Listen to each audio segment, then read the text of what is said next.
मैं और वो यूनिवर्सिटी में एक ही क्लास में पढ़ते थे।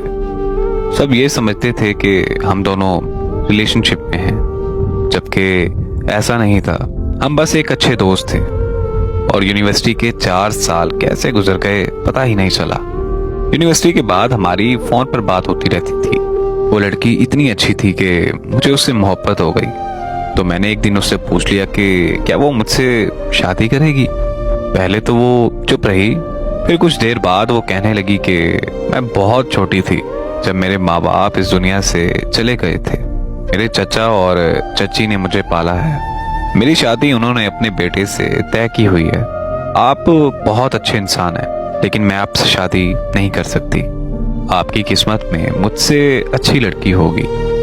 और मैं उसकी मजबूरी से समझ चुका था कि इसी वजह से मैंने उससे इस टॉपिक पे दोबारा बात नहीं की। फिर कुछ ही अरसे के बाद उसकी शादी हो गई। शादी के बाद उसने मुझसे कभी राब्ता नहीं किया। कुछ महीनों बाद मैं भी उसे भूल गया और एमएस करने के लिए अमेरिका चला गया। और फिर जब मैं 2 साल के बाद पाकिस्तान वापस आया तो यूनिवर्सिटी के कुछ पुराने दोस्त मुझसे मिलने आए।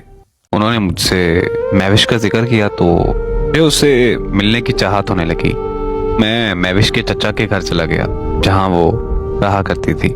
वहां जाकर मुझे पता चला कि 1 साल बाद उसकी तलाक हो गई थी। और वो तलाक के बाद कहाँ गई, कैसे गई, किसी को कुछ पता नहीं। ये सुनकर मुझे बहुत ज्यादा तकलीफ हुई और मैंने उसे ढूंढने का फैसला किया। उसके सारे दोस्तों से, सारे रिश्तेदारों से मैंने पूछा कि वो कहाँ जा सकती है, लेकिन किसी को कुछ पता नहीं था।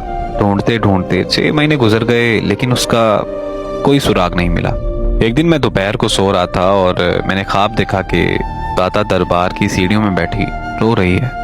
मैं ख्वाब से जागते ही दाता दरबार की तरफ निकल पड़ा। वहां पहुंचकर उसे इधर उधर तलाश किया, लेकिन वो नहीं मिली। फिर मेरी वहां मुलाकात एक दरवेश से हुई। मैंने उस दरवेश को सारी बात बताई तो उसने कहा कि क्या तुम महविश को ढूंढ रहे हो और क्या तुम्हारा नाम हमजा है। मैं उस दरवेश की बात सुनकर बहुत ज्यादा हैरान हो गया, क्योंकि मैंने उसे अपना और महविश का नाम नहीं बताया था। उस दरवेश ने बताया कि महविश यहाँ रोज आती थी और घंटों दरबार की सीढ़ियों में बैठी रोती रहती थी। एक दिन मैंने उससे पूछा कि क्या इस दुनिया में तुम्हारा कोई अपना नहीं है, तो उसकी जुबान पर पहला लफ्ज, पहला नाम हमजा था।